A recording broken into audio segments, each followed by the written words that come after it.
Toda raba, boker tov. I'm going to apologize to everybody because my Hebrew is almost non-existent, and therefore I'm going to speak in English. Our chairman this morning said that normally the problem with time rests with the not with the international speakers, but with the Israeli speakers. And I very kindly offered to help balance that a little bit, but I understand that's not exactly what Mr. Agmon had in mind. So I'll dispense with talking about myself and try to focus on things that I think will be a little bit more interesting to people here. Mr. Chairman, Director General Ram, former commanders of the Israeli Air Force, ladies and gentlemen, good morning. It's a pleasure to be here. This year marks the 5th time that Iata has participated in this conference. Sorry, there we go. The 5th time we've participated in this conference. We see it as a vital forum to bring the aviation supply chain together and discuss solutions to common problems in the spirit of partnership and mutual recognition of the value that aviation brings to this country and to the world at large. That value has been proven time and time again, most recently through our collaboration with Oxford Economics. Aviation's global economic impact is estimated at some $2.2 trillion, equivalent to about 3.5% of global GDP. Put differently, if aviation were a country, it would have a GDP that's about 3 times the size of the Israeli economy. The industry provides 57 million jobs to people around the world, 48,000 here in Israel alone. It's indispensable for tourism, a major engine of growth, particularly here in this country. 1 million tourists arrived in Israel by air in the first 5 months of 2012, accounting for over 70% of total tourist arrivals. In 2010, tourism accounted for 6.4% of Israeli GDP, and it's expected to climb to 7.2% by 2020. Aviation allows countries to participate in the global economy by increasing access to international markets and allowing globalization of production. The total value of goods transported by air represents $5.3 trillion, 35% of all international trade. Most Israeli exports are made up of high-tech products, such as electronics, software, hardware, optics, communications, and medical instruments. Air freight plays a critical role in getting these products to foreign markets. And air freight is also indispensable for Israel's diamond exchange. Exports of polished diamonds alone made up 19% of total Israeli exports last year. Tourism and trade generate economic growth and inward investment, providing jobs, improving living standards, alleviating poverty, and increasing revenues from taxes.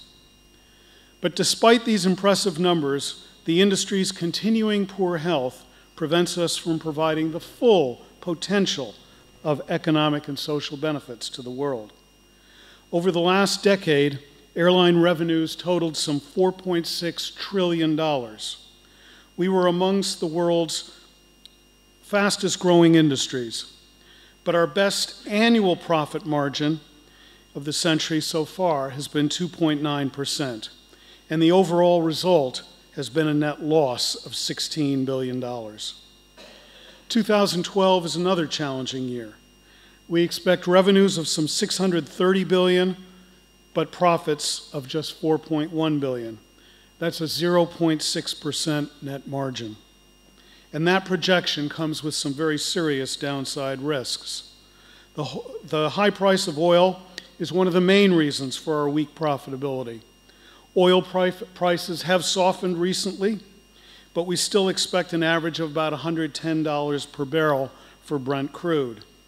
And that will leave us with a fuel bill of $207 billion, almost equal to the GDP of the Philippines or the Czech Republic.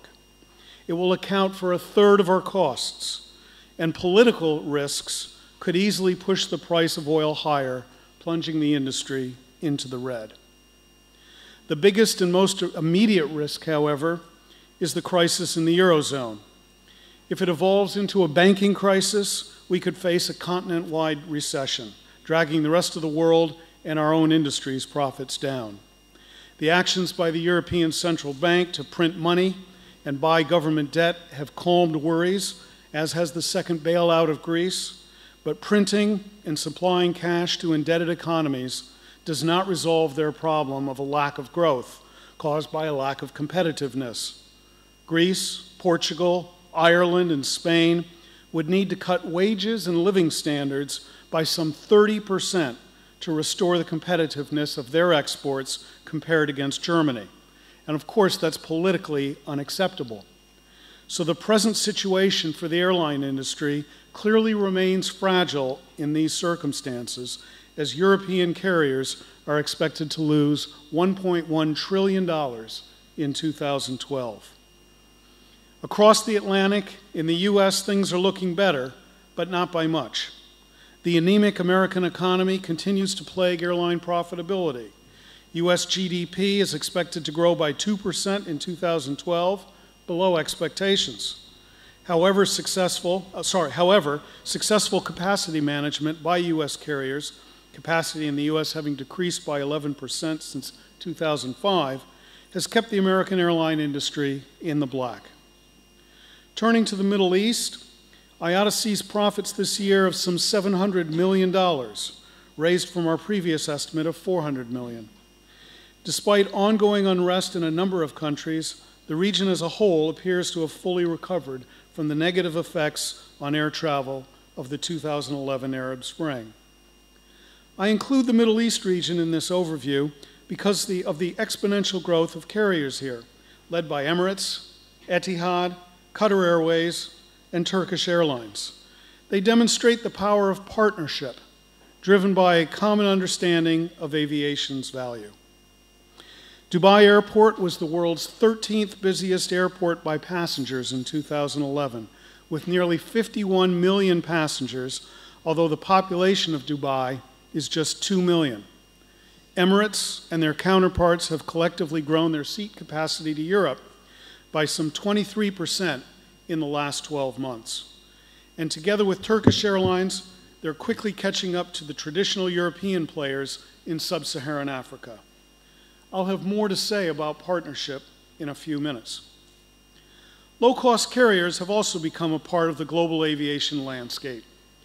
These new model airlines have captured approximately a quarter of the market today and are responsible for much of the industry's growth in recent years. In Europe, market share has grown from 9% to nearly 40% in the last decade. Traditional full-service carriers are adopting some classic low-cost carrier approaches, from the introduction of ancillary services to greater greater fleet commonality. Israel is no stranger to the low-cost phenomenon. 7 European new model airlines now operate to Tel Aviv, even prior to the beginning of the EU-Israel Open Skies Agreement.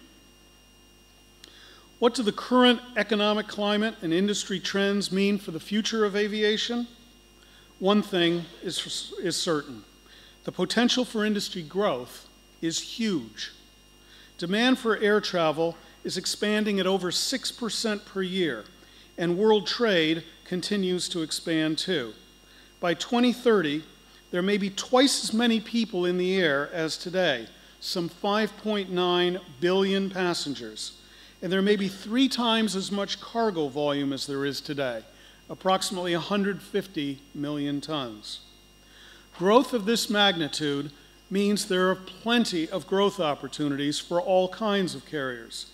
The airline industry has always supported a number of different business and service models which cater to the diverse and demanding customer requirements of the traveling public. All airlines seek to be low cost, but full-service carriers and new model carriers often have different target customer bases. The growth of aviation has allowed these different types of carriers to coexist, and we expect that that will continue to be true, although there will be more collaboration and the graying of boundaries between these different business models. Indeed, today we already have numerous examples of such collaboration, such as JetBlue's code-sharing agreement with Lufthansa. Members of Delta's frequent flyer program can redeem miles for trips on Jetstar or on AirAsia, two rapidly growing Asian new model airlines. Rapid growth in certain parts of the world, particularly Asia Pacific, will also lead to the desire for more cross-border consolidation, as airlines try to offer a seamless global product to customers wishing to reach points all over the globe. A perfect world would have open markets and a level playing field. That simply isn't the case today. But major trans-border mergers are moving the industry toward basic commercial freedoms that other global industries already enjoy. Indeed, it's our hope that the LAN-TAM merger in Latin America represents a watershed, proving that true cross-border mergers are possible. This gradual trend toward mergers and joint ventures also has implications for alliances. Global alliances have become a mainstay of the industry, with over 2/3 of capacity being represented by the three major alliances. More mergers and joint ventures will mean increased complexity as far as the future growth and development of alliances is concerned. For example, alliances will have to cope with sudden shifts in membership, as the merger of LAN from One World and TAM in STAR demonstrates. But in the absence of a fully liberalized regime, alliances represent an opportunity for airlines to offer a consistent travel experience to customers and to reap economies of scale where possible. I expect alliances to remain, expand, and offer airlines an opportunity to deepen cooperation in a fragmented regulatory landscape. The recent election of Qatar Airways as a One World member shows that such growth is indeed possible. Iata welcomes steps toward a complete liberalization while emphasizing the importance of keeping the playing field as level as possible. But we're also realistic about our expectations. While almost all airlines support the principle of liberalizing market access and ownership and control rules, too many of them support these principles everywhere in the world except in their home markets. We believe that the transition to a fully liberalized industry will take years, if not decades, to achieve. Nevertheless, there's reason to be optimistic about the global future for our industry. Growth in aviation also supports economic growth. Should we grow as forecast, the increased connectivity will support 82 million jobs and 6.9 trillion of global GDP by 2030. But there are no guarantees. If our industry's growth is held back by even 1 percentage point, the global economy would forfeit over $1 trillion and 14 million jobs. Modern economies cannot grow, prosper, and create jobs if they're not connected to global opportunities through aviation. That should make airlines and governments strong partners in supporting aviation's success. After all, governments need to unleash the power of aviation to drive jobs and economic growth. And airlines need to be successful businesses, keeping revenues ahead of costs and generating returns for shareholders. How can this happen here in Israel? The answer to this question brings me back, as I promised earlier, to the concept of partnership. The Israeli government and Israeli air transport industries are key partners in 3 critical areas: safety, security, and sustainability. These 3 areas are the industry's license to grow. Working together to implement common solutions in these areas will ensure Israel's aviation's long-term success. Let me begin with safety. After 4 years, the US FAA returned Israel to Category 1 status last week. I'd like to add my words of congratulations to Director General Ram and his team on this remarkable achievement. It's the result of a lot of hard work and collaboration from across the Israeli aviation industry and government, and it sets Israel and Israeli carriers on the path to long-term growth. It's also a powerful example of how partnership can deliver positive results. But we mustn't rest on our laurels. As great as this achievement is, it's not the pinnacle of safety. It's the common international baseline. It's the minimum acceptable safety levels. And indeed, cooperation between governments and industry has made air travel the safest way to travel. With one accident for every 2.7 million flights in 2011, the industry has never been safer. Compared with 2002, that's a 61% improvement.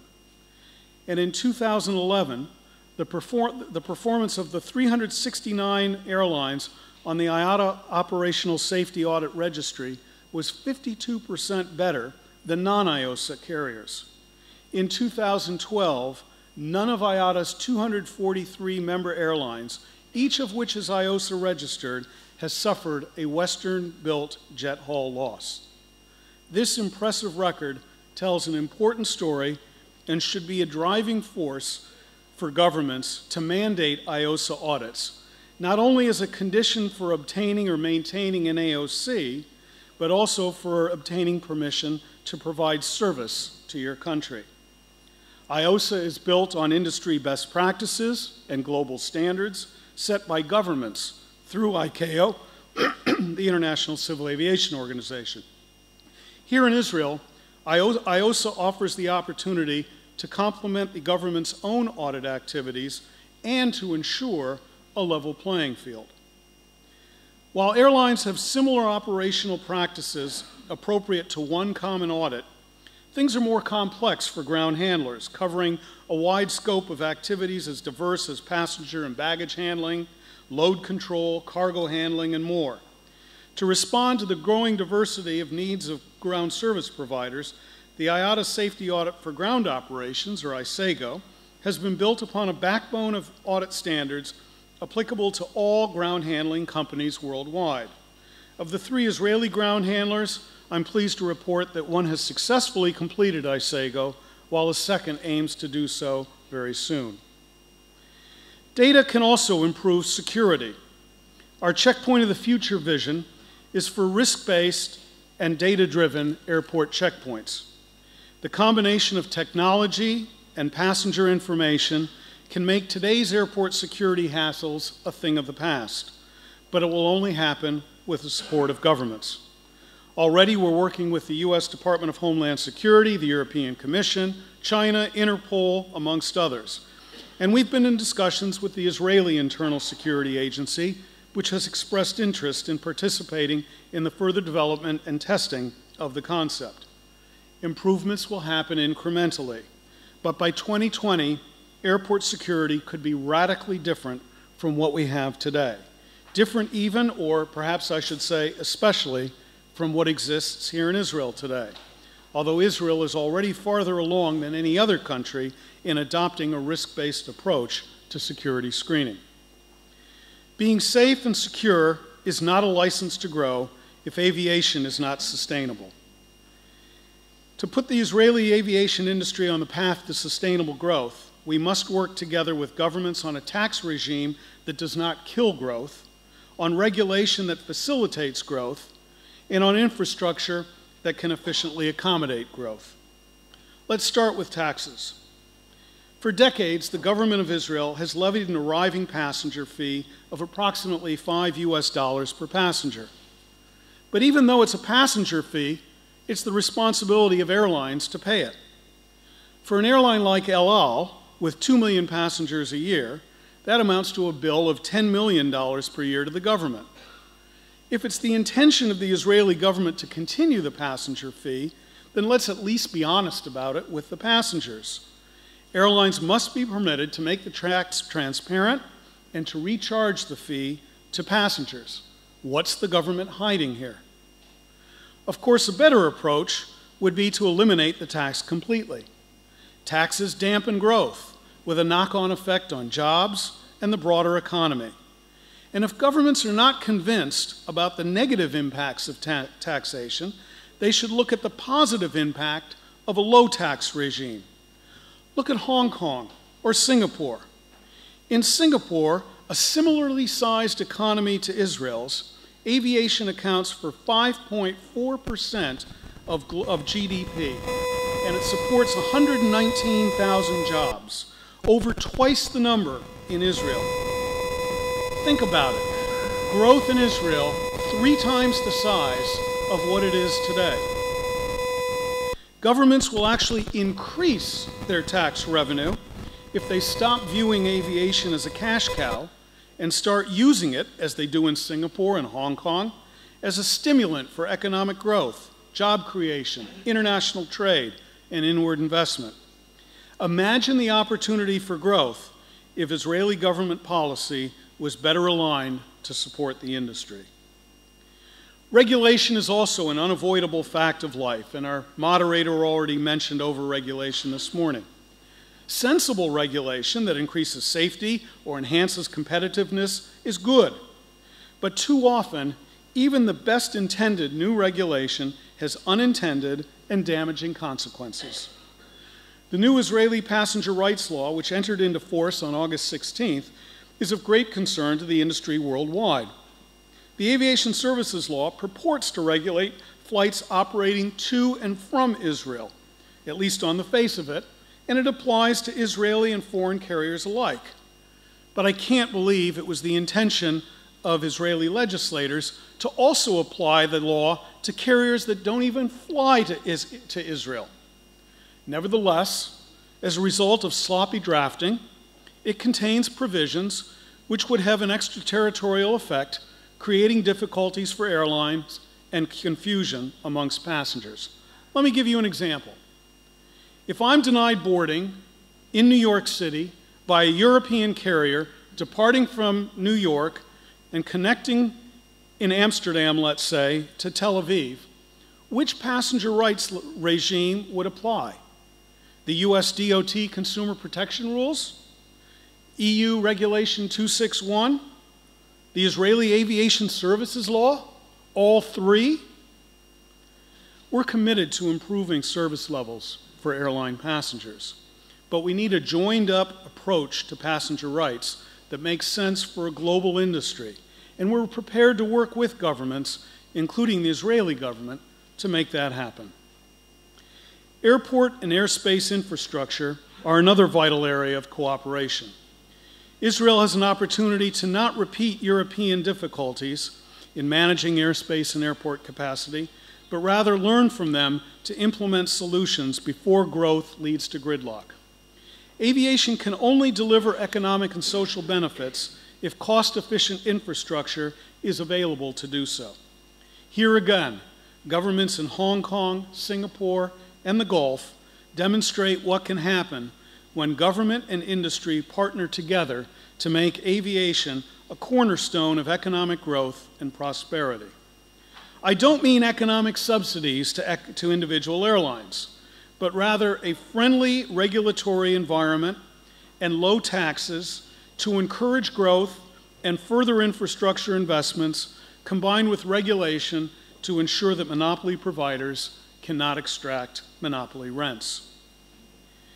Iata is working on a new distribution system as well, which will help airlines revolutionize the way they offer the product to the traveling public.